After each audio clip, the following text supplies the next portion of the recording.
I want to read this scripture to us. It's out of Luke 15. Sometimes people get confused by it, but I feel like the Lord's all over it tonight. I want to read it to us.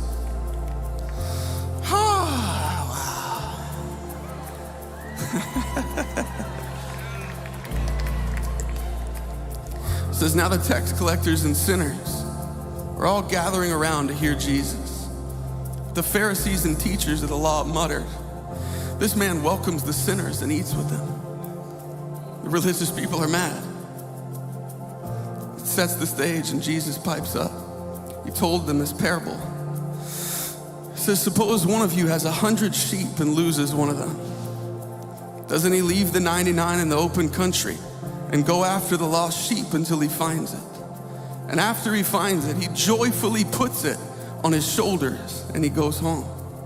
He calls his friends, he calls his neighbors together and says, rejoice with me because I found my lost sheep. And I tell you that in the same way, there will be more rejoicing in heaven over one sinner who repents than over 99 righteous people who don't. Man, he's that good. I want to just read a couple thoughts, just share a little bit of the story behind this song, and then we'll sing that bridge one more time and we'll go nuts. We'll see what happens. So when I use the phrase, the reckless love of God, when we say it, we're not saying that God himself is reckless. He's not crazy. We are, however, saying that the way he loves is in many regards quite so. What I mean is this. He's utterly unconcerned with the consequences of his actions with regard to his own safety, comfort, and well-being. His love isn't crafty or slick. It's not cunning or shrewd. In fact, all things considered, it's quite childlike. And might I even suggest sometimes downright ridiculous. Corrupted heaven for you, for me. His love doesn't consider himself first. It isn't selfish or self-serving. He doesn't wonder what he'll gain or lose by putting himself on the line. He simply puts himself out there on the off chance that you and I might love. And he found me and he put me on his shoulder. And you won't climb up, coming after me. Mountain you won't, come on, let it rise. No wall you won't kick down, high you won't. Come on, declare it.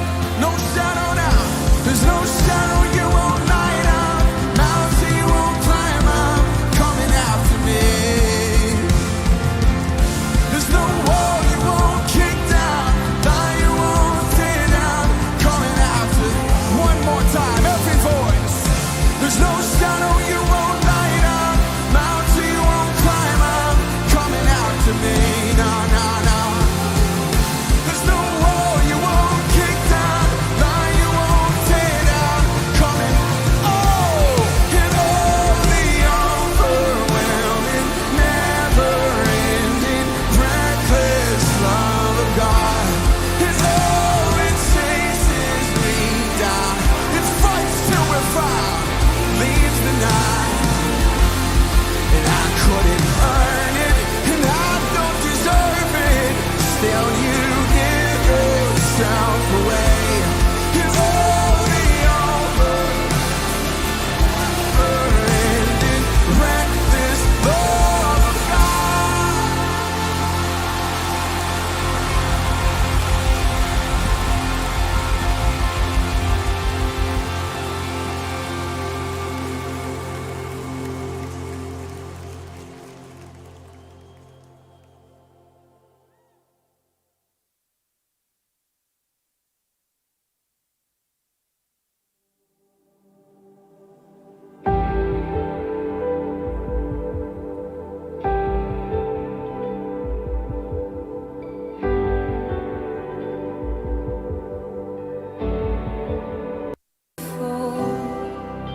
I'll never get used to this. My heart is yours. Of this I am convinced. From now until the end, I'll never know love like this. So beautiful.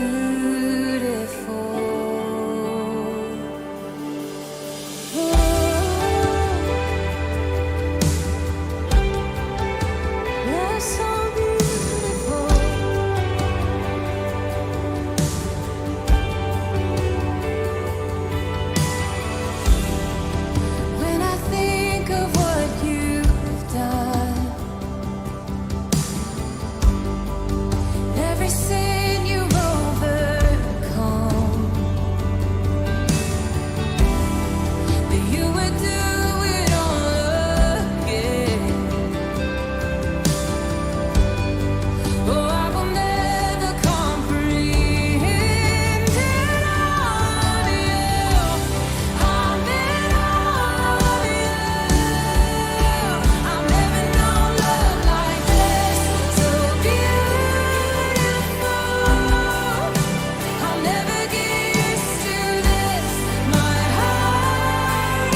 Okay, we're good to go. All right.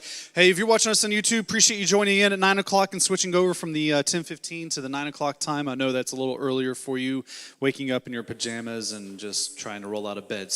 But thanks nonetheless for joining in, especially Mackenzie. I know a few others that are on there this morning, so thanks for doing that. Hey, on the front end of things, I need to get you guys up and moving because you all look bored, you look tired, you look sleepy. It looks like you just rolled out of bed, actually did something to get ready, and then came here, though, at least a little minimal effort.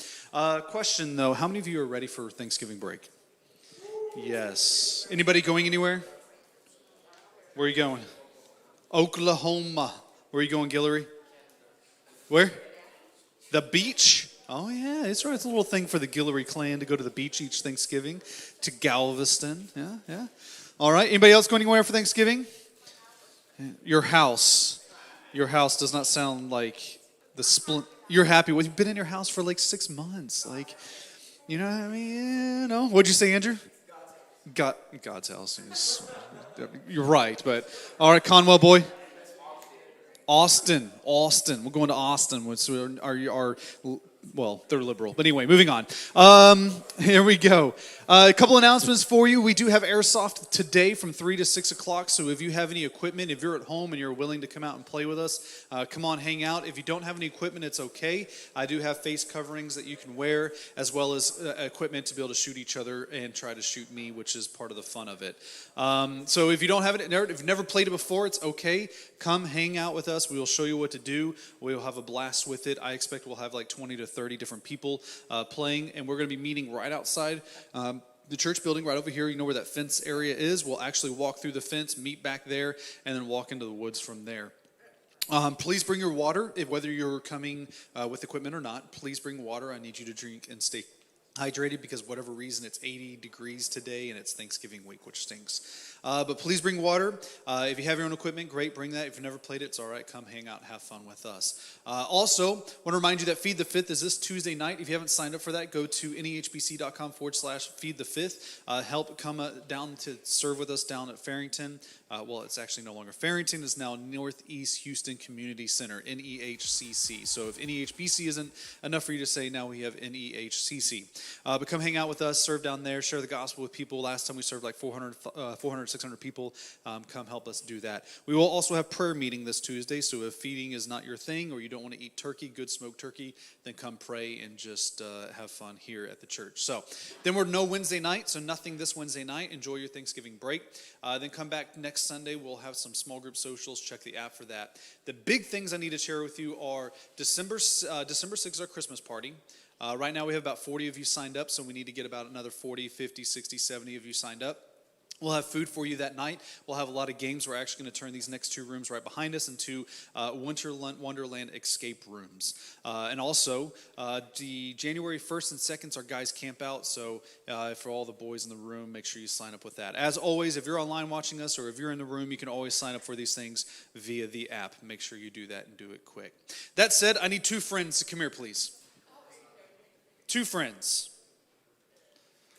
If you stand up by yourself, you're not a friend. All right, Alexis. Finally, you have a friend.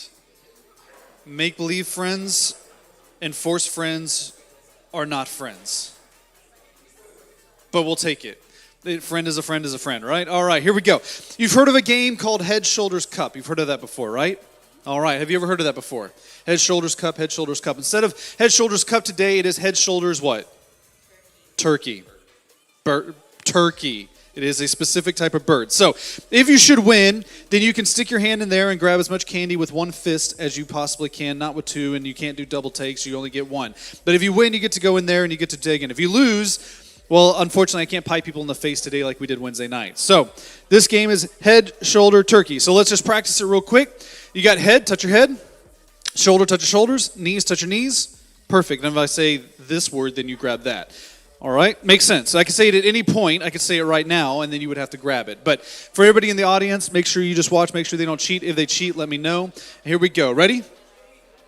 Head, shoulders, knees. Okay, good. You got that down. Shoulders, knees, head. Shoulders, knees, head. Shoulders, knees, head. Come on, keep up with me, Calvin. Keep up with me, Calvin. Shoulders, knees, head. What's the word? What is this called? Oh, turkey. You're right. It is. Be gentle on the turkey. Be very gentle. All right, so Calvin's got one up. You get to get your head in there. Not your head, your hand. You're off the stage. Anybody want to take on Calvin now? All right, Krista. That's one. What are you going to do with it now? No. You got to hold it in your hand. So, ready? You see what's going down now? I will kick you off the stage in a moment. Ready? Head, shoulders, knees, head, knees, shoulders, head. You're dropping your candy, by the way. Okay, head, shoulders. It's getting intense. I can see Calvin's eyes locked into it. Really, really, really, really, really intense. Ready? Krista, you're going to have to really work hard to get that turkey, okay?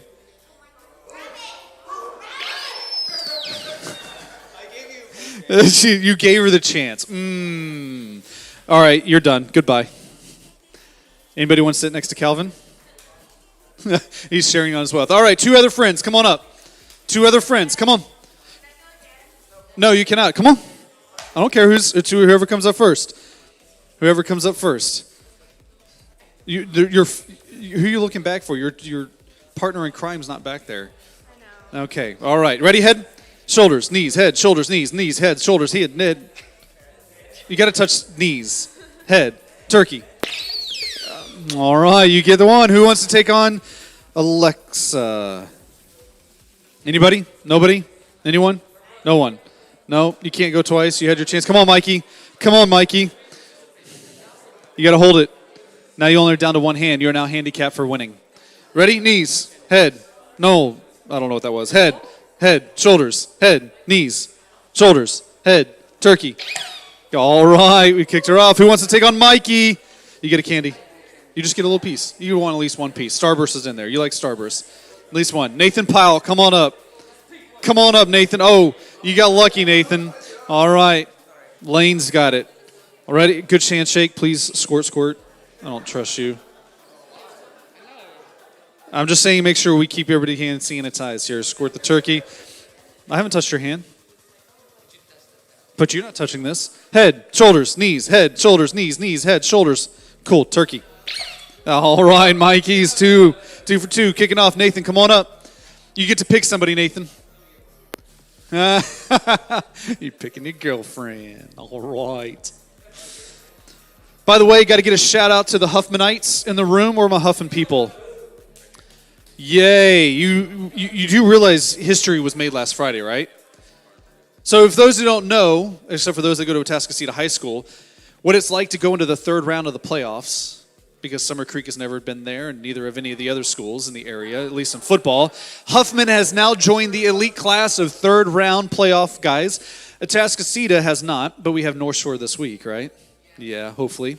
Hopefully, Lord willing, no COVID cases break out, things like that. So Huffman is going to be playing Kilgore this week. So you're dancing there, aren't you? All right. Going all the way up to, where are we going? Jasper. The place is weird. All right, here we go. Head, shoulders, knees, head, shoulders, knees. If you're on the knees, you don't have to move them from the knees. Shoulders, head, knees, shoulders, turkey. You didn't even chance. You grab her some candy. What's her favorite? You don't know. Just hot chocolate. Just chocolate. Not chocolate. Good. That makes it easy. It splatters. Here we go. Last round. You're going to get 2 handfuls of candy. Here we go. Head, shoulders, knees, head, shoulders, knees, turkey.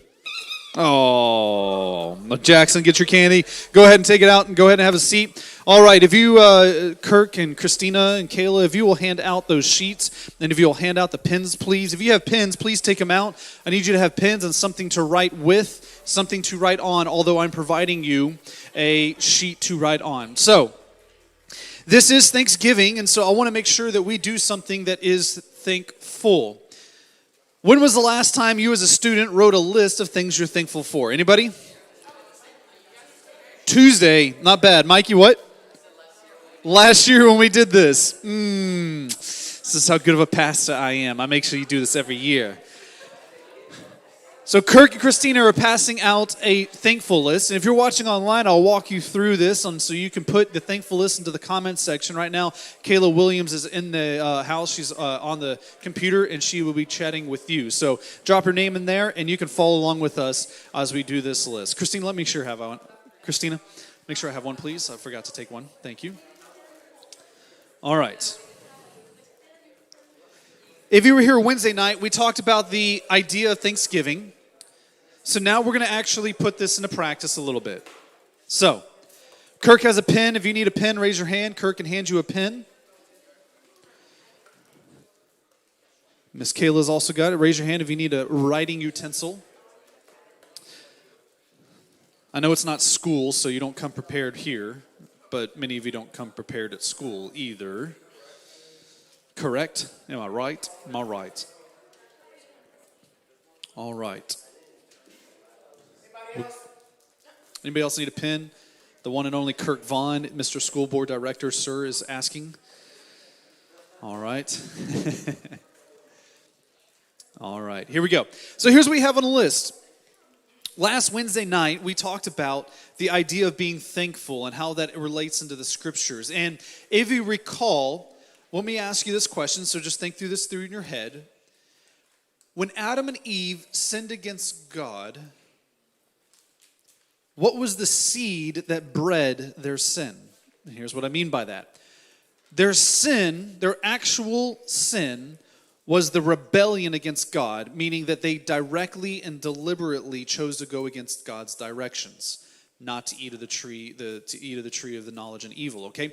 They deliberately chose to rebel against God in that. However, prior to that moment, there was a seed within Adam and Eve that bred to their sin, that led to their actual sin. What was that seed? And we don't talk about it often, but that seed that was inside their heart that started to grow was a seed of ungratefulness. In fact, in each and every one of our relationships, whether it is within ourselves, because you do have to have a relationship with yourself, okay, whether you think you're beautiful or not beautiful, or you're popular or not, or your people like you and you don't like, you do have a relationship with yourself. You assess your world through how you see yourself, whether in the mirror or how you think others perceive you. You do have a relationship with yourself. So, with the relationship with yourself, the relationship with God, the relationship with people around you, your parents, your friends, etc., even your enemies, all of these relationships you have, there is either a seed of one of these things or this other seed in your relationship with that person. The only two seeds that can be in that relationship are either the seed of thankfulness or the seed of ungratefulness. Every relationship you have with somebody in your life, one of those two seeds are in that relationship. So, here's what happens. If you are grateful for somebody, you tend to stay closer to that person. If you're grateful for somebody, you tend to have a better relationship with that person. But if you become ungrateful for that person, then disunity comes to light, and then you begin to have a rocky relationship with that person. For instance, whenever you got really upset with your parents, okay, think of this, really mad at your parents, prior to getting mad at them, did you go up to your parents and go, Mom and Dad, I'm so thankful for everything you provide for me. This is so good. And then you turn around and go, I hate you. I can't stand you. You don't ever listen to me. You give me nothing I ask. Does that usually happen? No. Usually when you get mad at your parents, there goes a long time without you going to them to say what? Thank you. The seed of disunity, the seed of ungratefulness bred disunity and then led you to sin against them. Adam and Eve in the garden had that seed of ungratefulness for all that God had provided them in the garden, and then that bred to disunity with God, a disunity from God, and then that led to their what? Rebellion. So, here's my role to you today. I've listed out on this sheet of paper, and I'll walk you, for those on there online, I'll walk you through it in just a moment. I've listed on this sheet of paper various types of relationships which you currently have in your life right now. And I want to just walk through in this moment, in this season of Thanksgiving. I want to make sure that you are planting the seed of thankfulness within that relationship with whoever it is or whomever it is, so that you can have unity with whoever that relationship is with. I don't want to see disunity. I want to see unity. Okay? So here we go. So if you're online, here's what we go. I just want you to do this. I'm going to list about 5 different types of relationships.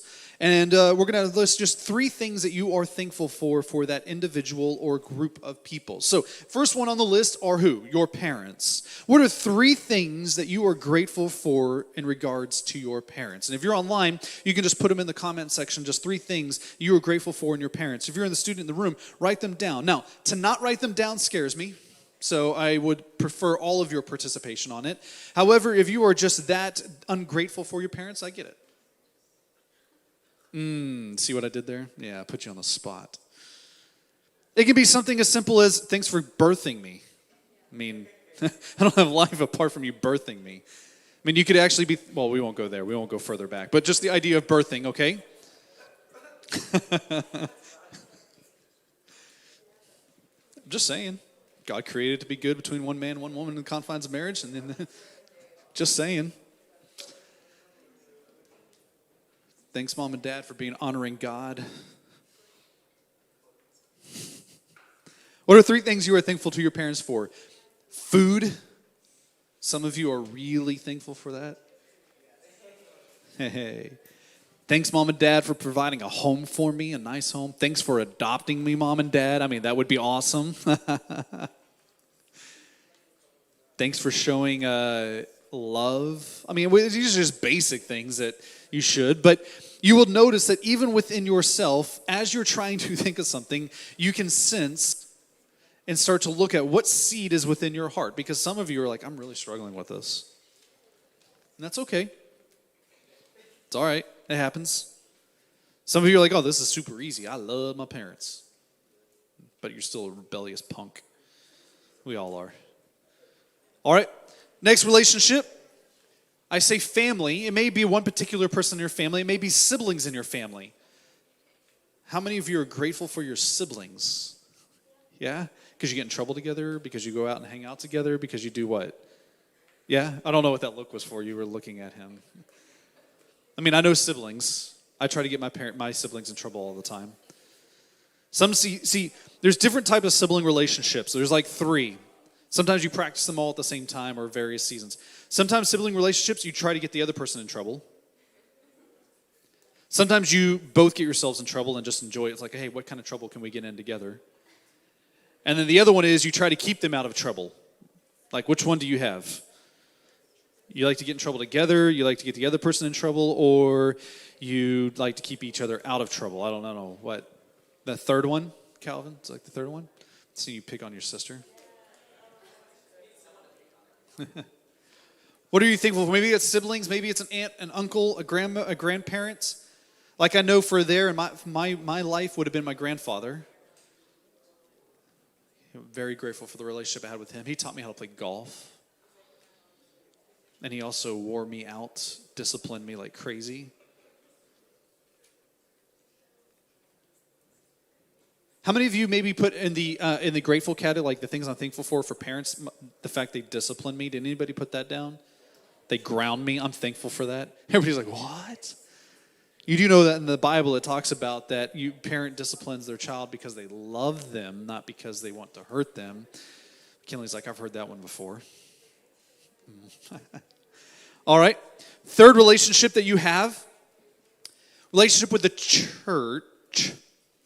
What is something that you are grateful for in regards to the church? Maybe it's Nehbc, maybe it is another church, maybe it is just the church in general, as some people say, the Big C church. I don't know. What is it for you? But what are the things that you're thankful for, grateful for the church? Right here, maybe you're your small group leader, Pastor Nathan, me, maybe. So if you're online, again, here, just list out, say, I'm grateful for the church, and list out 3 things that you're grateful for, and Kayla will interact with you and tell us how you guys are, what you guys are putting up there. Next category, friends. We talked about friends two Wednesdays ago. We went more in depth about how a friend is closer than a brother. A friend is rare to find, and how the things that the Bible doesn't talk a lot or extensively about friendships, but rather the Bible assumes that you and another individual are living a godly life in the manner of according to things like in 1 Corinthians and Ephesians. That's just godly living. And amongst godly living and with other godly living people, you find one person or a couple people that you have good friendships with. Those are rare. We also talked about how sometimes in seasons of life you don't have friends, and that's okay. That is okay. But in this friendship category, people, maybe it's an individual person, maybe it's an individual person that you're thankful for 3 things for, maybe it's 3 people you're thankful for, 3 individual people. I don't know, what are you thankful for in friendships? Maybe it is your boyfriend or your girlfriend that you're thankful for. You want to get brownie points, put their name down. That way you don't have to buy them a Christmas gift, maybe.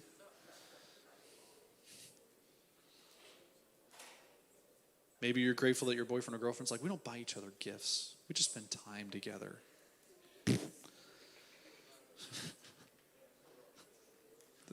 If that person is that case, that's a keeper though, by the way. Never mind. I was talking about boyfriend and girlfriends. All right, lastly, before we get into our lesson and our story for the day. Lastly, God. What about the God above are you grateful for? Maybe it is something he does. Maybe he's something he's done for you. Maybe it is his character. Maybe it is his provision. Maybe it is his knowledge and his being that you are grateful for, his glory. I don't know. But if you're online and watching, write down 3 things that you're thankful for in regards to your relationship with God. What are 3 things you're grateful for in that?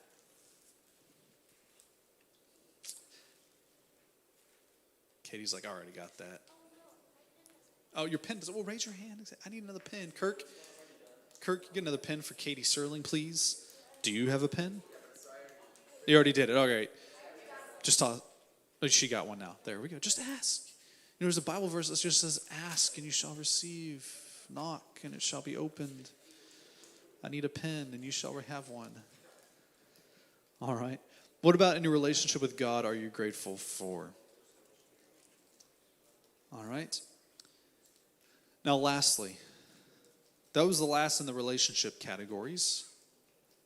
Now I'm asking you this, because I'm grateful for the calling that the Lord has placed in my life to be a pastor and one of the pastors at Northeast Houston Baptist Church. I'm grateful that when I was 16, 17 years old, the Lord called me away from baseball visions and dreams, architectural visions and dreams, coaching, teaching visions and dreams, to ministry visions and dreams, not of my own, but of his glory, for his glory. And here I stand. And one of the grateful things that I have in my life is the opportunity to pray for each and every one of you. I do not take that lightly. I take that extremely serious. Even if I don't see you on a week-to-week basis, even if I don't text you or call you on a week-to-week basis, I am praying for you every single week. Many times my mornings look like me coming in this room and didn't put my knees right there, or sitting on the stage and just taking my prayer journal out and the checklist of names of students, and I break you down into different days and I pray for you and your families. So here's what I'm asking. I'm grateful for that opportunity, but on the bottom of that sheet, you'll see that there is a prayer request section. So here's what I'm asking. I'm asking you, what can I pray for you on this week and this season? What can I pray for you on from Thanksgiving to the beginning of the new year, to the time we come back in 2021? And Lord willing, it'll be a lot better than 2020. Maybe that is your prayer, that 2020 end faster and 21 go real slow but real nice. Real no peace, chaos. Everybody's like, no, I want to graduate. Pray that I graduate faster. Right, Miranda? Pray that I get into Northwestern University. She's like, oh my goodness, I don't know. It's going to take a miracle of God, and that's right. Maybe you have a prayer request, a Thanksgiving praise that you got into Cedarville University or something like that, like Emily Frazier, one of our other seniors. I don't know. What can I pray for you on? Now, if you're writing that down and you would be willing, underneath the Thanksgiving title of the sheet is just a line. Put your name there. And I would like for you at the end of today, whenever we leave out, please bring these to me, or you can give them to one of the other adults in the room, and they'll give them to me, so that way I can pray over you for various things, as well as for you young ladies that Kayla can pray over you as well. All right. It's not 9:12. What time is it? 9:42. That clock is not bad. All right, that gives us 30 minutes. But hey, here's what I want to do now. We're stepping away from the book of Acts, so you can finish writing on that. And if you're online, you can finish interacting with Kayla right now. And we're going to transition, though. We're going to transition into our missional moments. So here's the deal. We're going to step away from the book of Acts for the few weeks until the beginning of the new year. We'll come back and we'll do more into it. But over the next several weeks, I want to introduce to you some individual people who have done incredible things, much like the book of Acts. Basically, what I want to do is I want you to see the book of Acts that we've been reading through in real life. I want you to see the book of Acts played out in modern day lives. People that you and I have interacted with, maybe through social media things, or maybe you've read their stories, or maybe you haven't, and this is the first time you get to hear their story. So I want to introduce you to some people. So here's the first people I want to introduce you to. These five men. Now, they were born in approximately the 1930s, early 1940s, 1930s. But these five men, how many of you ever heard of these five men before? Raise your hand. 1, 2, 3. All right. So you have Ed McCauley, Pete Fleming, Nate Saint, Jim Elliott, and Roger Yaldirin. These five men are actually missionaries. Now, unfortunately, you will not be able to hear of their story, meaning I can't call them up and say, hey, would you mind sharing me with your story? And the reason why is they're all dead. Everybody's like, well, that's kind of a way to put it. They are. Matter of fact, these five men literally gave their life as martyrs for the faith. You read about in the book of Acts, and we read about Stephen. Kirk just a few weeks ago read about Stephen, who was the very first Christian martyr of the Christian faith. He was stoned to death by the religious leaders at that time for proclaiming the good news of Jesus Christ. It made the religious leaders mad because he was calling them out for their failures for seeing Jesus for who he is and was. These are five men who, born in the 1930s, early 1940s, they left their homes all over the various parts of the USA, gathered together, went to a place called Ecuador, a country in Ecuador, South America, and in doing so, they all died. They were all killed for sharing the gospel of Jesus Christ. They weren't killed by Islamic terrorists. They weren't killed by religious zealots. They were killed by ordinary people, native people in Ecuador. Just normal people. Now, before I get more into that, I want you to watch these two videos. I want you to see there are two ways. So when we're done with all of this, you can actually go and listen to more about their story by watching two movies. One is called the Beyond the Gates of Splendor. There's also, no, the movie is not that. What is the movie title by Elizabeth Elliott's? No, there's two though. Into the Spear is one of them. Right. Okay, we have two movie trailers for you. One of them is for Into the Spear, which is written from the perspective of the Native American or the Native Ecuadorians. The other one is written based on the story of Elizabeth Elliott, which is actually Jim Elliott's sister, which is pretty cool. We'll get more into that in a moment. But watch these two videos, and then I'll come back on and we'll talk more about these five men.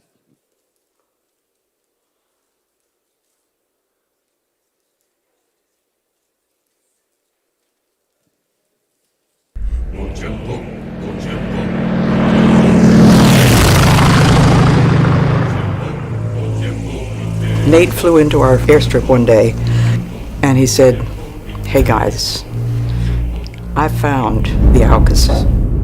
They were killing oil company people, and oil company people were killing them. And how long could this go on? 5 men voyage beyond time.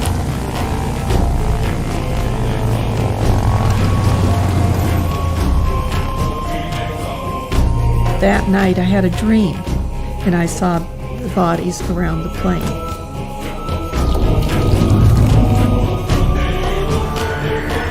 Two worlds collide beyond hope. Yesterday, the Voice of the Andes was notified that 5 missionaries had been out of radio contact for over 24 hours. 3 women travel beyond fear.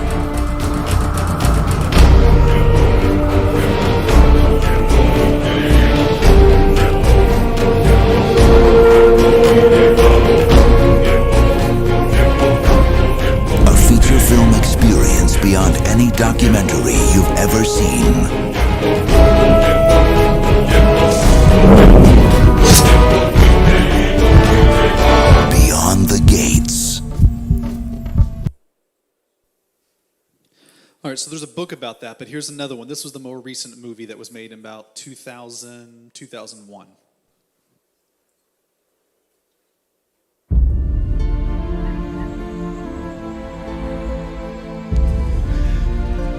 We have one chance to reach these people. No one's ever made contact with these people and lived to talk about it. Daddy loves you.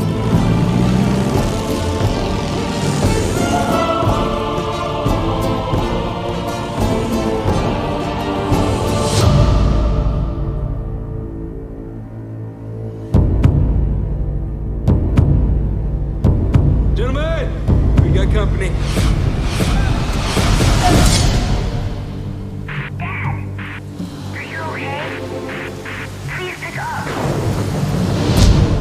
So far, we found 4 of them.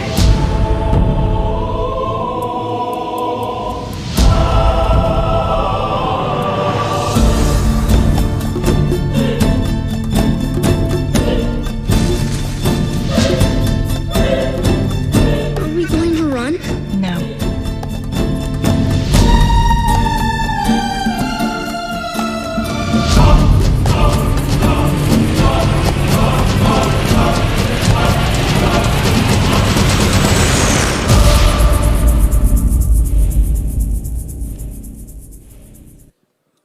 So you kind of get a glimpse of where the story's going to go with it. But Into the Spirit was put out around, I think it was actually like 2002 or 2003, and I'll talk more about that in a minute. But as you kind of have a background on it, these 5 men, particularly the one person I want to focus on is Nate Saint.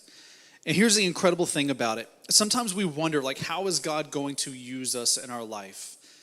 Nate Saint would have asked that same question. In fact, Elizabeth Elliot talks a lot.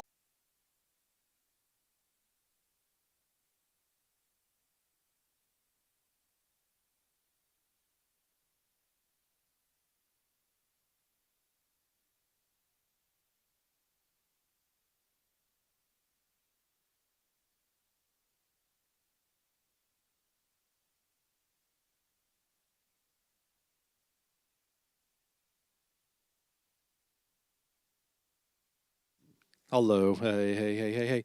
So, train of thought again. Good? Well, I'll just keep talking. All right. So Jim Elliot and Nate Saint heard this in the news, and they felt compassion for the I keep calling them Indians, but they were natives in that Ecuadorian jungle. Now, the people were considered the naked savages. In fact, if, dang it, I got to get this back up and running. Screen mirroring, PGM. Here we go. All right. So you can see Jim Elliot is in the middle there, on the bottom right. He's in the right center of that one. But here is where they were. They were in Ecuador. This is in the area and region in which they were trying to find them was on this eastern side of the mountain range.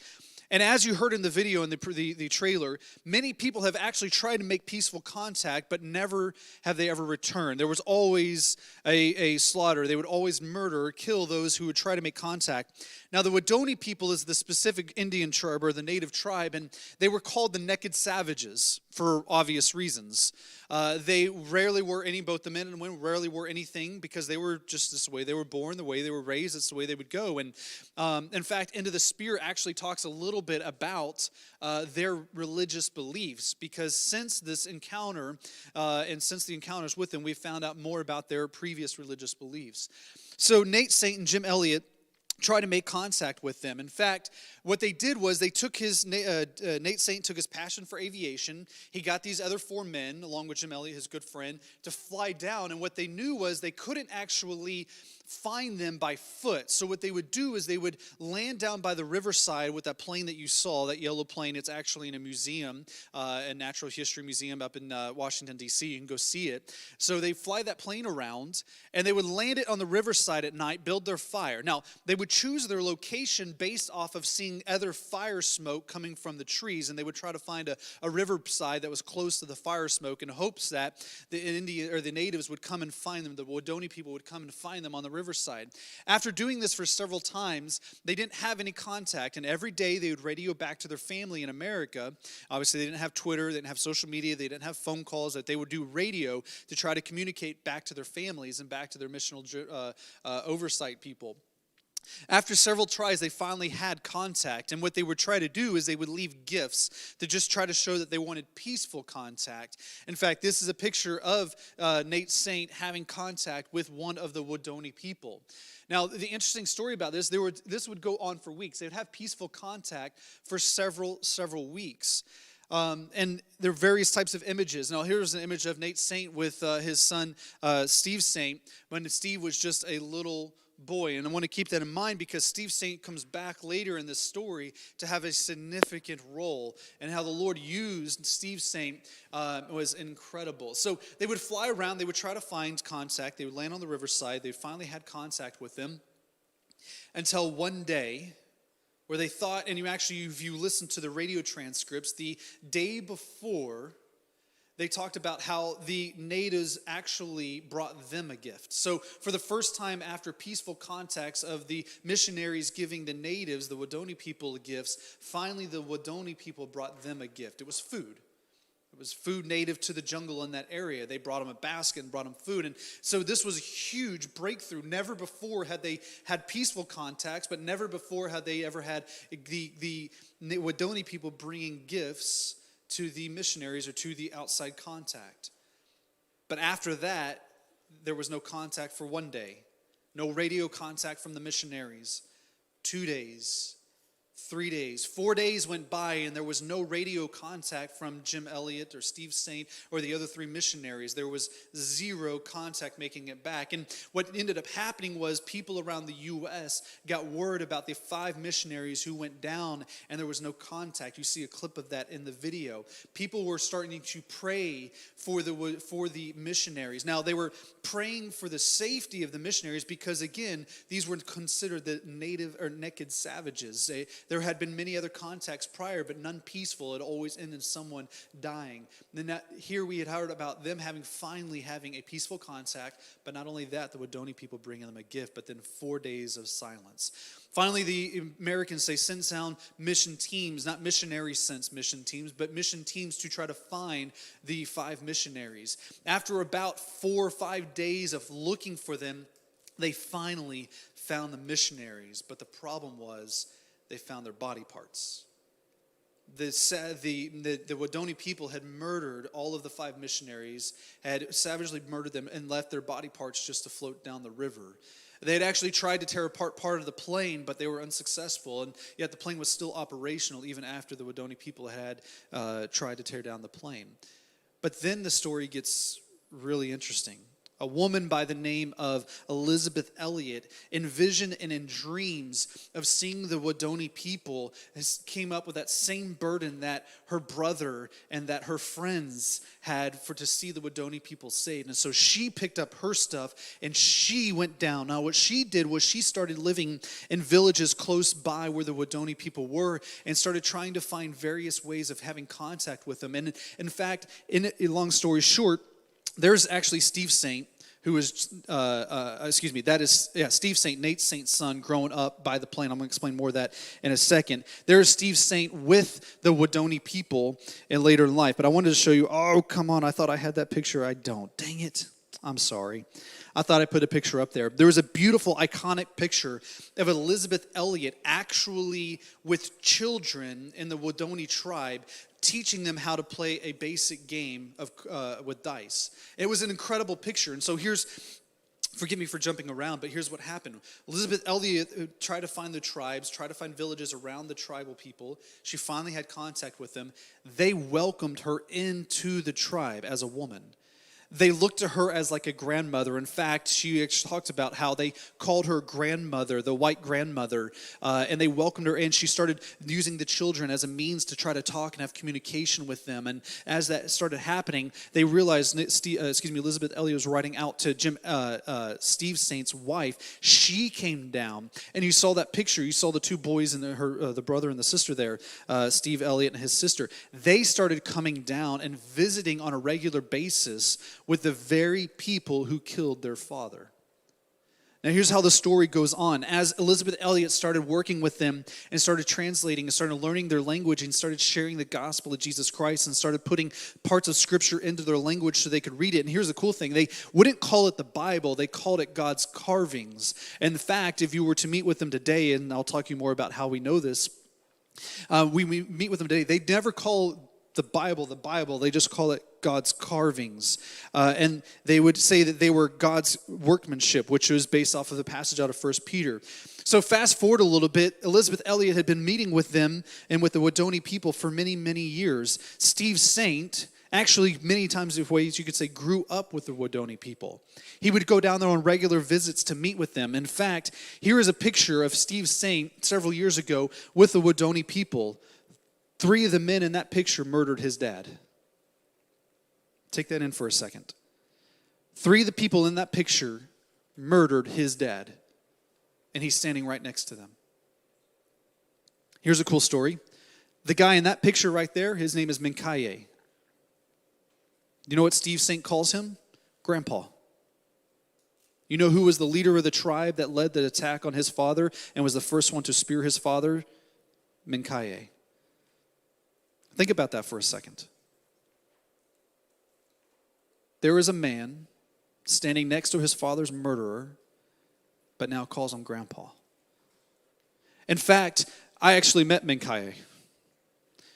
Several years ago, there was a guy named Stephen Curtis Chapman who wrote an entire album of music centered around this story about Jim Elliot and Nate Saint and the story of Elizabeth Elliot. He wrote an entire album around it. He called it the Declaration of Dependence. It was released in 2001, 2002, right around that time. And in fact, Heather bought us tickets to go see the concert at Prestonwood Baptist Church up in Dallas. And so we went to go see it. And I didn't quite understand the background of the story of it. I've since gotten to know it much more because one of the incredible moments in the concert was we were sitting there, we were praying, and we were listening to a particular song. And in fact, Aiden, if you'll bring up on iTunes, if you'll search Declaration of Dependence, Stephen Curtis Chapman, I'll tell you the song in just a moment. I want you to listen to this song. It's incredible because what ended up happening was we had met and we had heard about the story throughout the various parts of the concert.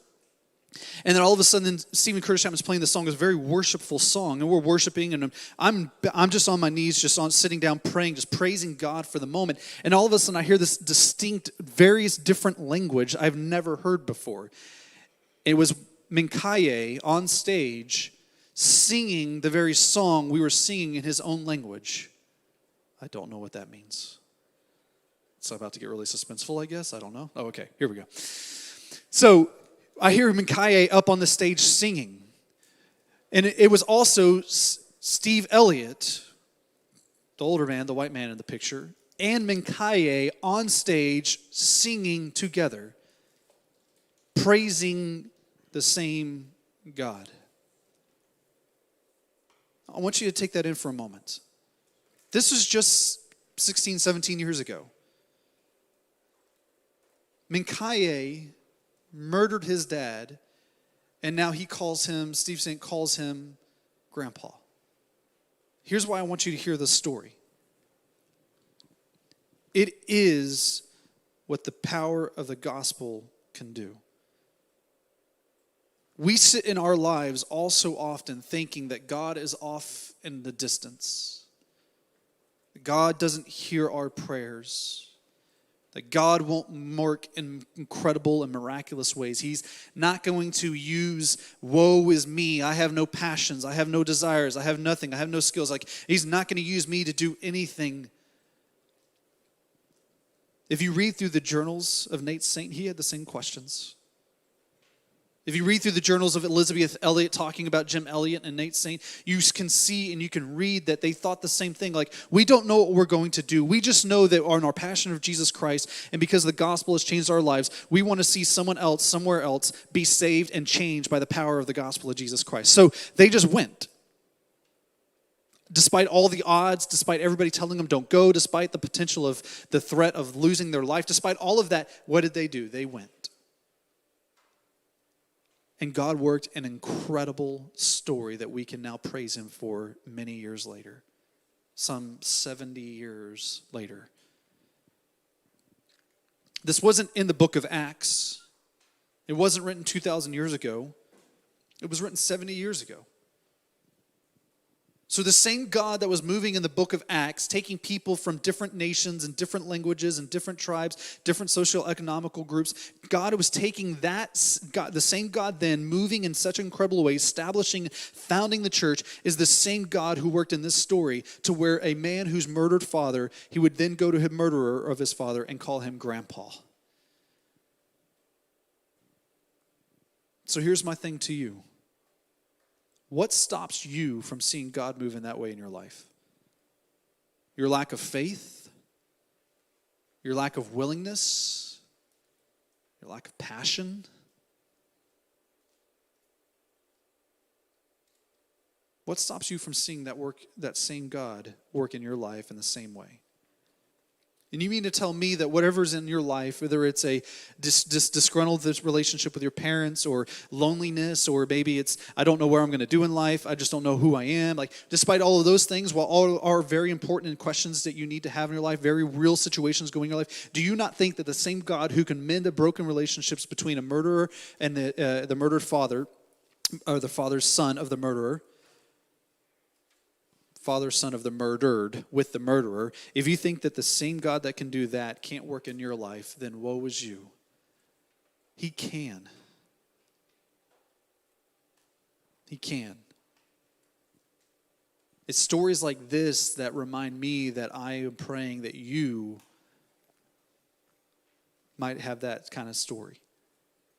Yeah. I pray that one of you would be a martyr in our student ministry. That many of you would be a martyr. Because look at what ends up happening. Fast forward to today. The Wadoni people use that same yellow plane, or another type one like it, but that same model type plane, to fly around to villages in Ecuador to be missionaries.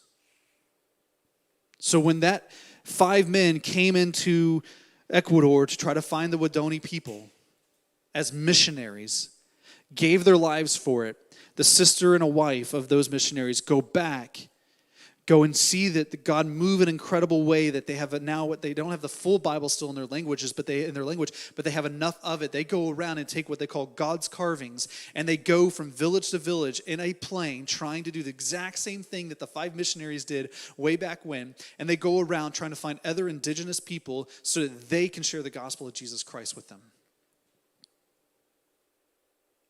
That's what's going down in Ecuador right now. And over the next several weeks, we're going to talk about what happened in China. We're going to talk about what happens in India and Indonesia. We're going to talk about what happens in various other places around the world over just the last several hundred years. Literally seeing the book of Acts play itself out. So my question to you is, what stops you from seeing God move like that in your own life? What stops you? Is it lack of faith, lack of passion, lack of desire? Or maybe you just don't believe. You are not a Christ follower.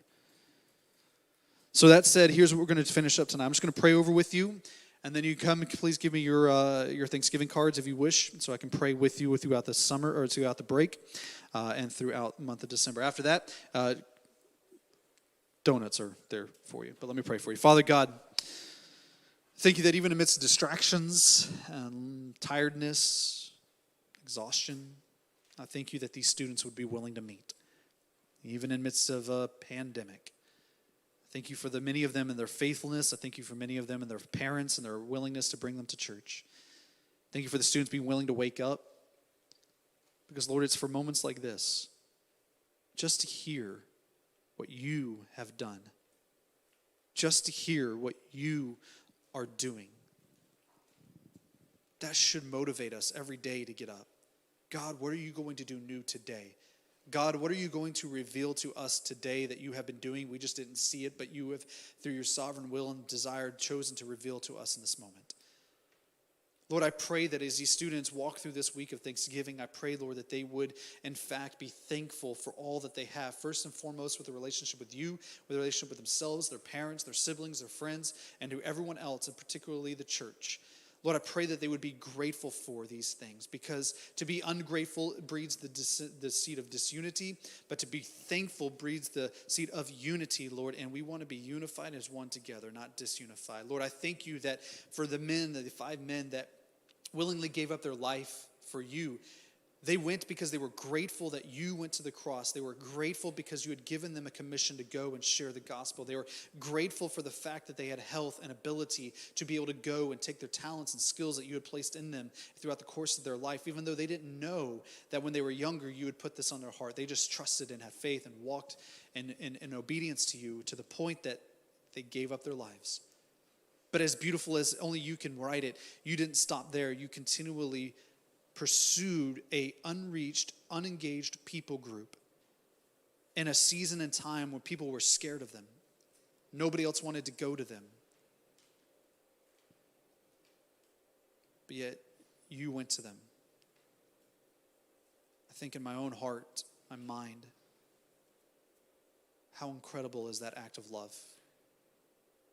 That when Christ, your Son, Father, your Son was on the cross, he had the Wadoni people in mind.